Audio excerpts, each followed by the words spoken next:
자, 안녕하십니까. 하이퍼립입니다. 자, 오늘 정도 되니까 벌써 수능이 한 200여일 정도 남았더라고요. 시간이 정말 빠르게 지나갑니다. 좀 지나고 나면 한 150일, 그 다음에 이제 한 100일 이렇게 남겠죠.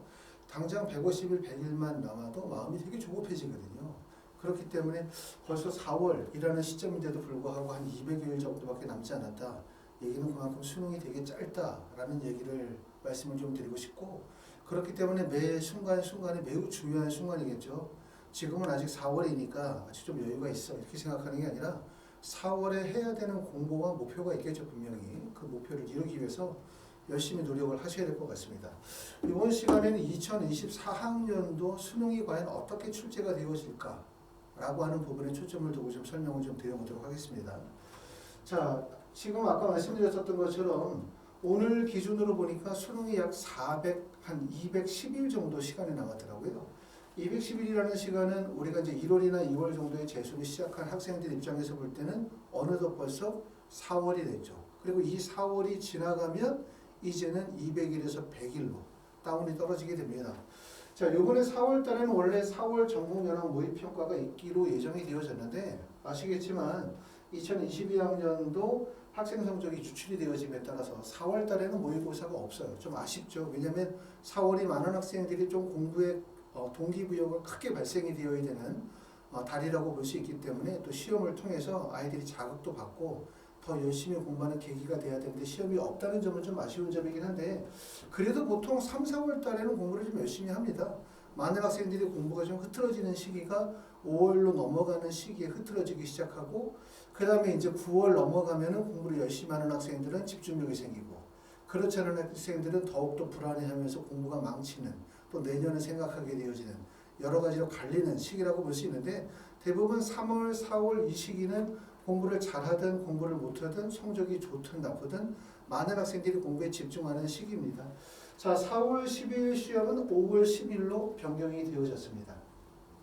자, 우리가 이제 전체적으로 봤었을 때 수능 시험은 올해가 11월 16일 날 수능 시험을 보는데, 말씀을 드렸던 것처럼 한 200여일 정도 남았다 이렇게 보실 수가 있어요. 제일 중요한 부분들은 뭐냐면 수능에서 재수생의 비율이 되게 중요하죠. 작년도에 재수생의 비율이 처음으로 30%의 비율을 넘었잖아요. 31.13%. 그렇죠. 이 재수생의 비율이 31.13%가 왜 중요하냐면 이 31%의 재수생이 수능 최저에서 1등급과 2등급을 차지하는 수능 최저에서 재수생의 비율이 60%가 넘어요. 그리고 이따가 설명을 드리겠지만 의대 정시에서 재수생들의 비율이 80%가 넘는다는 점. 다시 말하면 상위 구간으로 가면 갈수록 재수생의 영향력이 절대적이다. 이렇게 보기 때문에 결국 과연 올해는 수능에서 재수생이 얼마나 많은 학생들이 참여할 것인가, 이런 부분들도 궁금증이라고 말씀을 드릴 수가 있고, 우리가 평상시에 모의고사를 보잖아요. 3월 달에 우리가 이제 모의고사를 받고 4월, 5월, 6월, 7월, 8월, 9월 이런 모의고사가 뭐 학원에서 보는 사설 모의고사도 있고 교육청이나 평가원 모의고사도 있는데, 우리가 교육청이나 평가원 모의고사, 사설 모의고사를 수능과 동일하게 생각하시면 절대로 안 되겠다. 첫 번째는 시험을 주관하는 주관사도 다를 뿐만 아니라 시험의 목적 자체가 다르죠. 수능이라는 시험은 어찌됐든 간에 학생들 간의 성적을 객관적으로 표준 점수나 100분위로 정량 평가하여 입시에 바로 반영할 수 있는 요소로 활용하기 위한 목적이지만, 우리가 모의평가라고 하는 건 말 그대로 학생들의 실력을 점검하고 평가하는 목적이기 때문에 모의평가에서 성적이 잘 나왔다? 라고 해서 수능에서 성적이 잘 나온다고 볼 수 없다는 점, 요거 꼭 말씀을 드리고 싶고, 또 하나는 재수생들이 과연 언제 적극적으로 시험에 참여하느냐 라고 하는 부분인데, 재수생들이 31.13%였어요. 전체 재수생이 수험생이 보니까 44만 7,669명, 약 45만 명 정도가 수험생인데, 이 중에서 재수생의 비율이 13만 9천 명이었고요. 이 재수생들 중에서 6월에 참여한 학생들의 숫자는 6만 5,013명, 전체 비율로 따지면 약 50% 간넘정 정도의, 50%를 약간 상회하는 정도의 비율이기 때문에 높지 않고, 6월에 보는 학생들도 6월에 보는 학생이 6만 5천 명이라면 9월에 참여한 학생들이 약 7만 8천 명 정도 되고 31.13% 중에서 약 20.27% 정도 되어지기 때문에 60%가 안 되는 정도의 비율이거든요. 결국은 뭐냐면 가장 영향력이 큰 재수생들이 참여하는 시기가 수능이라는 시기예요. 수능. 그리고 수능이라는 시험은 6월이나 9월과 같은 평가원의 시험과 시험의 목적과 의미와 난이도가 다르다는 점. 그렇기 때문에 결국은 수능의 영향력이 절대적이 크고 수능이 매우 크다는 점이죠. 그렇기 때문에 우리는 뭘 해야 되냐면 평상시의 기본적인 개념들에 대한 정리, 그 다음에 문제풀이, 실전력의 강화를 통해서 궁극적으로는 난이도가 높은 이런 불수능에서 고득점을 막기 위한 노력의 과정을 철저하게 진행해야 되겠다라는 점을 말씀을 드리고, 마지막으로 이 파트에서 드리고 싶은 얘기는 평상시에 공부가 잘 되고 있다. 평상시에 성적이 잘 나온다고 해서 그걸 가지고 절대로 낙관하면 안 된다라는 점을 말씀을 드려요. 왜? 첫 번째는 시험의 의미가 다르고, 두 번째는 시험에 참여하는 학생들이 달라요. 진짜 시험은 수능이고 진짜 시험에 참여하는 학생은 수능에 모든 학생들이 들어온다. 이 점이기 때문에 남은 기간 200일이라는 시간도 정말 한 달 소중하게 목표를 잘 설정해서 긴장감을 놓치지 말고 공부에 임해야 되겠다는 생각이 듭니다.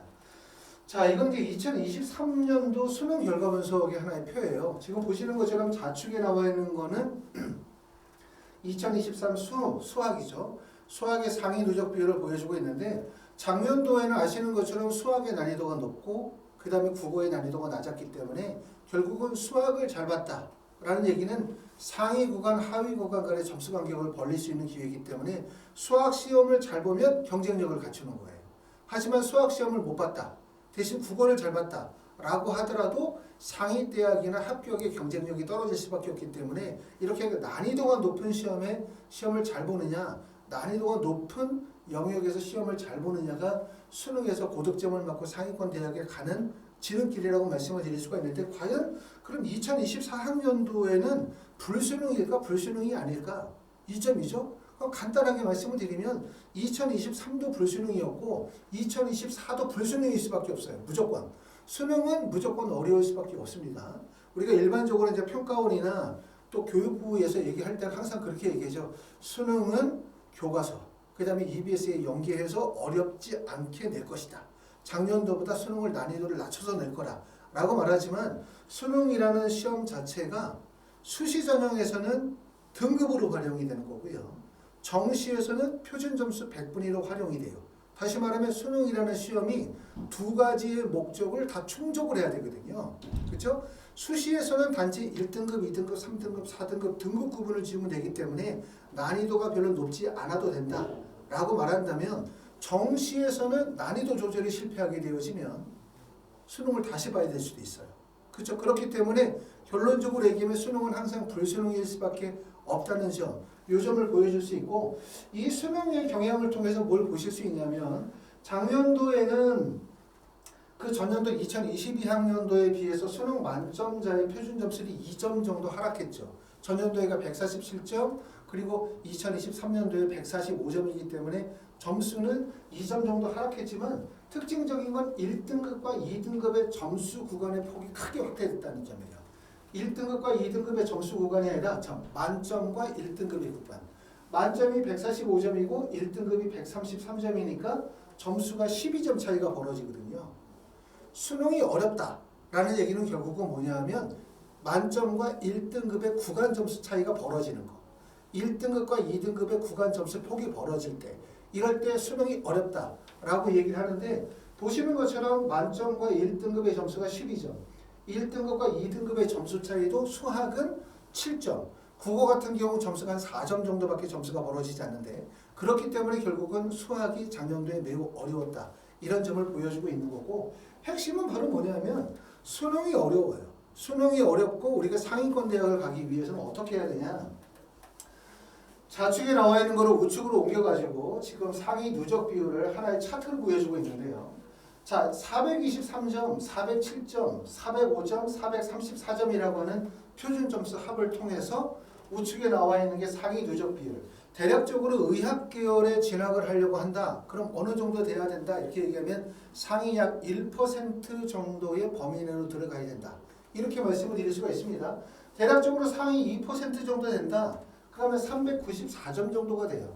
상위 2%가 정도 되어지면 연세대, 고려대, 서울대, 약대 위쪽의 라인이 대부분 다 상위 2% 라인인데 제일 핵심은 뭐냐면 상위 2%에서 만점 간의 이 간격이 매우 길다는 점이에요. 길다. 그렇죠? 그러니까 우리가 산에 비유하면 산이 원만한 능선 같은 산이 아니라 산이 거의 절벽인 거죠. 절벽. 상위 구간으로 올라가려면 올라갈수록 더욱더 그만큼 난이도가 높아질 수밖에 없는 거죠. 이게 바로 불수능이라는 거예요. 수학에서 보여지고 있는 부분이 결국은 많은 학생들이 상위 구간에 도달하기 위해서는 상위 2% 이상의 구간에 도달해야 되는데 이 구간을 도달하기가 어렵다. 왜 어렵냐면 수능시험을 어렵게 내니까.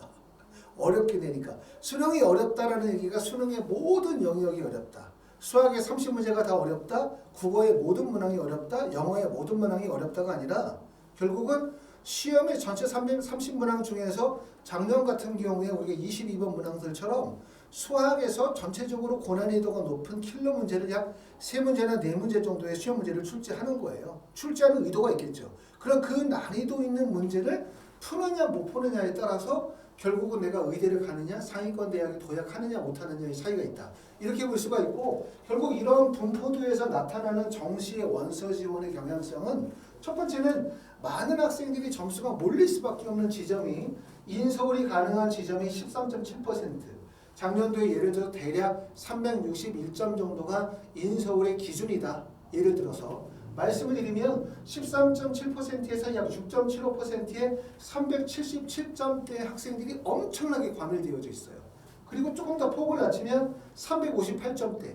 다시 말하면 어디에 학생들이 많이 집중이 되어져 있냐면 인서울의 끝부터 시작해가지고 학생들이 경희대나 중앙대 밑에 라인 쪽에 학생들이 과밀되어져 있다는 얘기죠. 이 구간이 결국은 뭐냐면 입시기관의 예측에서 어긋나는 거예요. 왜? 너무나 많은 학생들이 과밀되어져 있고 이 많은 학생들이 과밀되어져 있다 보니까 입시의 예측에서 어긋나게 실제 합격 점수는 상승할 수밖에 없고 경쟁률이 끌어오를 수밖에 없는 거고 대신 원서 지원에 있어서 가장 적절한 구간은 결국은 상위 구간이죠. 상위 구간이라고 한다면 여기 나와 있는 것처럼 2.30%처럼 392점대 이상의 점수를 맞게 되어지면 그 전년도보다 원서 지원은 수월해요. 결국 그거죠. 수능의 난이도가 높으면 결국은 내 성적대가 경쟁력을 갖추지 못하는 변별력이 없는 점수 구간으로 들어가게 되어지면 동일 점수를 맞고도 합격에 불리할 수밖에 없고 내 성적이 만약에 많은 학생들이 과밀되어져 있는 점수의 구간이 아닌 상위 구간에 속하게 되어지면 경쟁률이 하락하게 되고 경쟁률이 하락하면 똑같은 점수에서 더 나은 대학을 갈 수 있다는 얘기죠. 그만큼 2023학년도의 수능도 그렇고 2024학년도의 수능도 결국은 고득점을 맞느냐 못 맞느냐 이게 결국은 상위권 대학을 가느냐 못 가느냐도 중요하지만 안정적인 원서 지원이 되느냐 못 되느냐 이게 되게 중요하다는 점이에요. 자, 나는 작년에 수능시험을 361점을 맞았는데 올해 막 엄청나게 막 재수 열심히 해가지고 작년에 366점이었는데 올해 377점 맞았어. 그래 봤자야. 왜 그래 봤자냐면 점수는 10점이 옳았지만 이 점수 구간 자체는 예측이 안 되는 구간대예요. 예측이. 그렇기 때문에 실제 원서를 정시해서 가나다로 원서를 쓰게 되어질 때 작년보다 10점 올랐으니까 좋은 대학 갈 수 있으니까 무조건 상향하자. 이러면 잘못하면 실패할 가능성이 높아요. 그렇기 때문에 결국은 원서 지원이 되게 불안정할 수밖에 없다.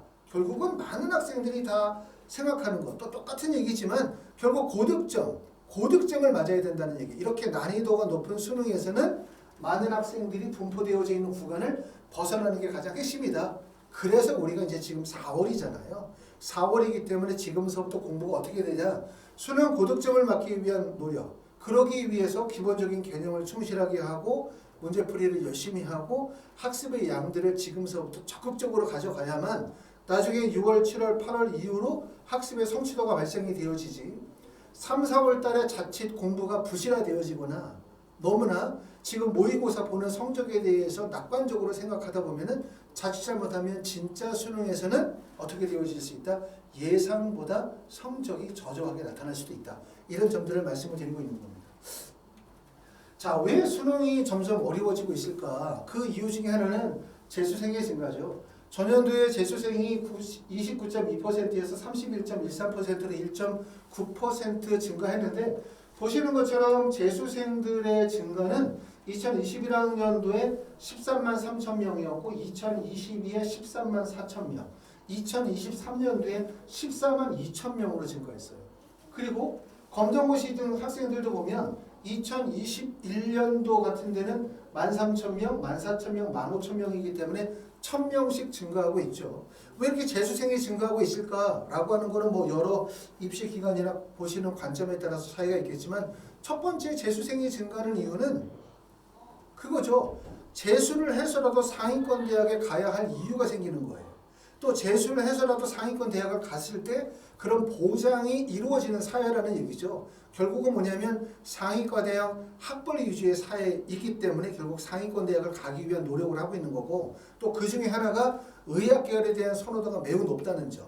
그런 점들이죠. 그러다 보니까 재수생만 있는 게 아니라 3수생, 4수생, 5수생처럼 다수생의 비율이 많이 증가하고 있다. 보시는 것처럼 이렇게 검정고시 학생들이 증가하고 있다. 검정고시 자퇴 사유가 기타 사유를 갖는 학생들의 비율이 점점 늘거든요. 기타 사유가 바로 대학 진학을 목표로 고등학교를 중퇴하는 거예요. 내가 고등학교 1학년, 2학년에 지금 있는데 내신이 만약에 3등급, 4등급이야.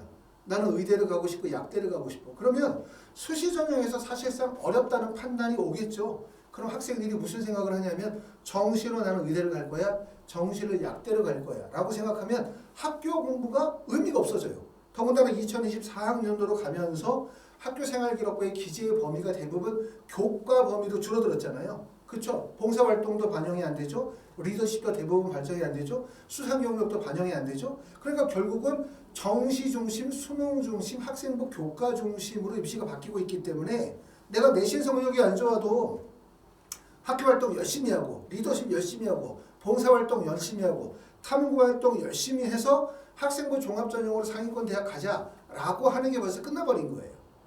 내신 성적이 좋거나 내신 성적이 안 좋으면 수능이 좋거나 이렇게 되기 때문에 수시가 안 되면 결국 정시로 가야 되겠다. 정시로 가려면 결국은 자퇴하고 검정고시에 몰입해야 되겠다라고 하는 판단을 하는 학생들이 점점 늘어나다 보니까 결국 재수생의 비율이 증가하고 있는 거고 거기에다가 수능이 문이과가 통합이 되어지면서 교차 지원으로 문과로 지원한 학생들이 대부분 다 문과에 붙은 학생들 중에 조사를 해보면 거의 대부분 한 80% 정도가 대학 진학을 목표로 문과로 지원했다. 이거지 일부러 내가 문과에 관심 있어도 지원했다는 학생들은 많지 않거든요. 그럼 이 학생들이 어떻게 한다? 재수를 하겠죠. 다시. 그렇죠. 재수를 하겠죠. 그러다 보니까 재수생의 비율이 늘어나고 있는 추세이고 올해도 아마 작년 정도의 비율이거나 작년보다 조금 더 늘어나는 비율이 될 가능성이 높아요. 그렇기 때문에 이제 재수생의 비율이 증가한다는 점은 되게 좀 상징적 의미라고 말씀을 드릴 수가 있고 검정고시 같은 경우도 지금 2023년도 올해 4월 8일 검정고시 시험을 봤는데 1차에 1회에 응시한 학생들의 지원자의 수가 3,412명이니까 전년도에 3,399명보다 약간 인원이 늘었죠. 이런 것들이 결국은 뭐냐면 2024년도에 검정고시 포함 재수생의 비율이 증가할 가능성이 높다는 점을 보여주고 있는 거고 재수생의 비율이 증가한다. 재수생의 수능에 강점이 있다. 라고 해서 나는 재수생이니까 유리하겠다. 아니죠. 이거는 재수생들이 꽤나 많은 인원이 있기 때문에 그 중에서 상위 그룹을 의미하는 겁니다. 결국은 내가 재수생이다 라고 하면 내가 상위 그룹이 되기 위해서 노력하셔야 될 거고 고등학교 3학년이다 라고 한다면 고등학교 3학년 학생들이 정시에서 또는 수시에서 수능 최저가 반영이 되는 구간에서 재수생들과의 경쟁에 매우 불리하다는 점을 알아야 되기 때문에 결국 고등학교 3학년 학생이 내가 이번에 재수를 하지 않고 목표를 이루기 위해서는 고등학교 3학년 나머지 과정을 정말 알차게 수시 준비에 조금 더 적극적으로 힘을 쏟으시면서 준비를 하셔야 될 것 같습니다. 자, 의대 정시 졸업 연도별 합격자를 보시게 되면 이제 심각성이 더 많이 드러나게 되어지는데요. 보시는 것처럼 2020, 21, 22, 23년도 4개년도를 조사해봤어요. 4개년도 중에서 고등학교 3학년 학생들이 정시에서 의대를 간 숫자를 보니까 1096명, 비율로 보니까 21.3%. 21.3%를 제외한 나머지 77.5%는 모두 재수생.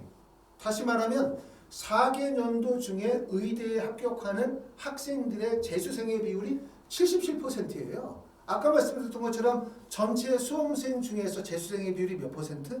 31%. 그런데 의대 가는 학생들의 재수생의 비율은 몇 퍼센트? 77%.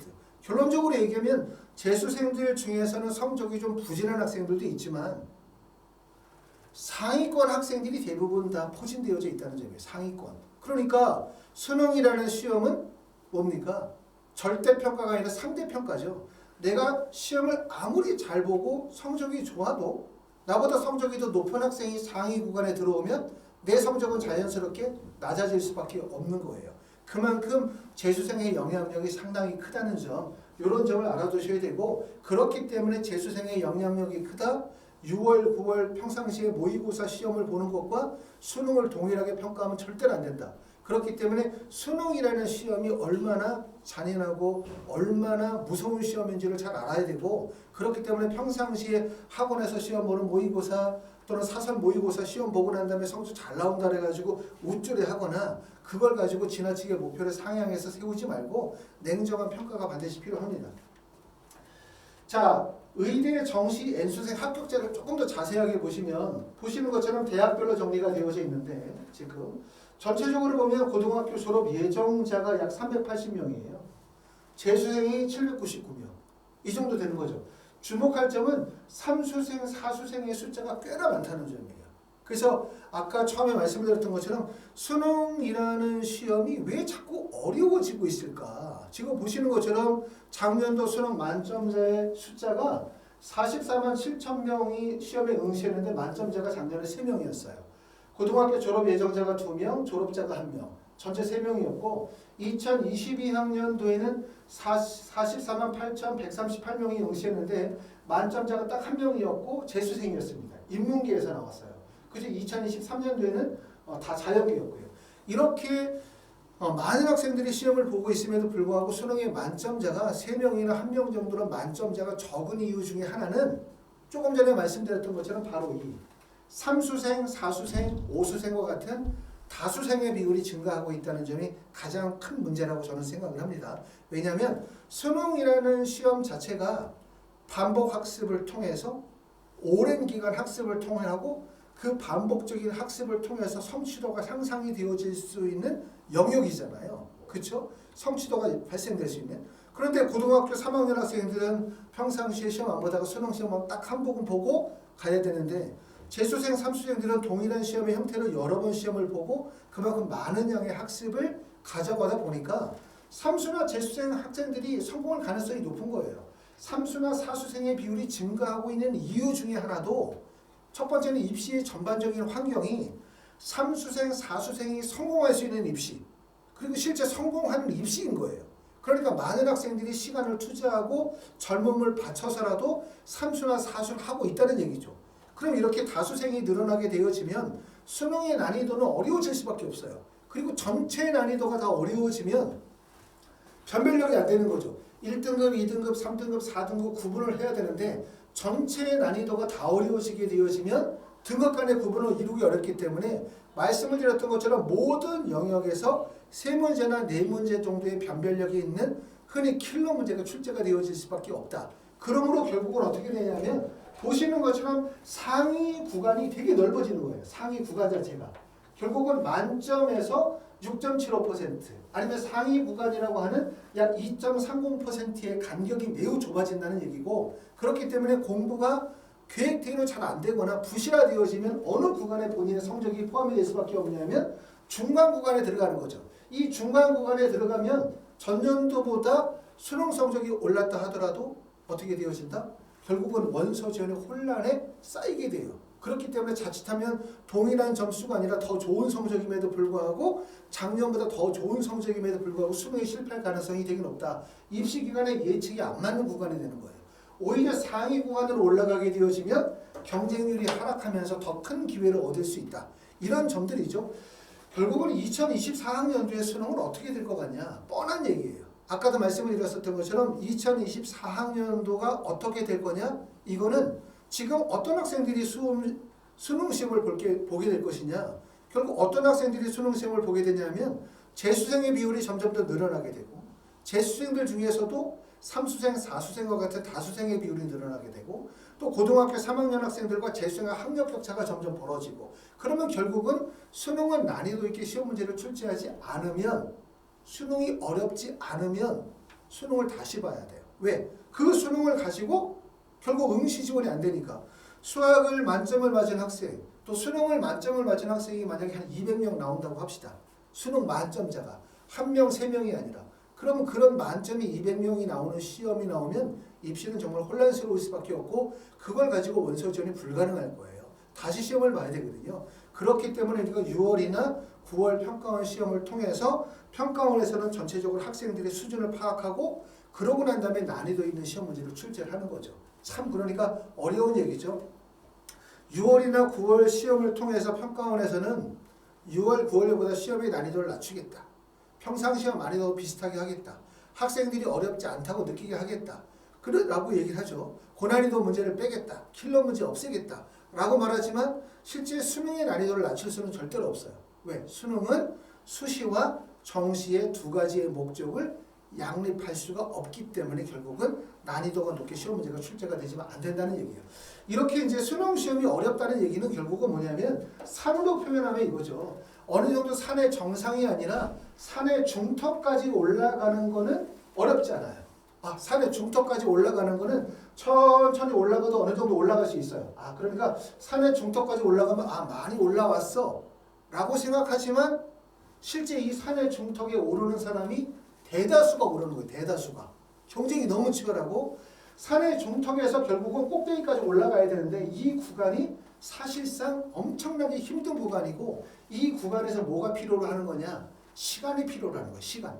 학습의 시간. 그게 바로 재수, 삼수, 사수와 같은 다수생들이 증가하고 성공하는 이유 중에 하나가 결국은 많은 양의 문제풀이, 많은 양의 학습, 많은 양의 학습의 시간들이 소요가 되어져야만 결국은 고득점을 맞을 수밖에 없다라고 하는 점들이기 때문에 사실상 이제 재수생들한테도 이게 꼭 그렇게 유리한 건 아니죠. 왜냐하면 재수생 모두가 다 고득점을 맞거나 상위 대학을 가는 건 아니기 때문에.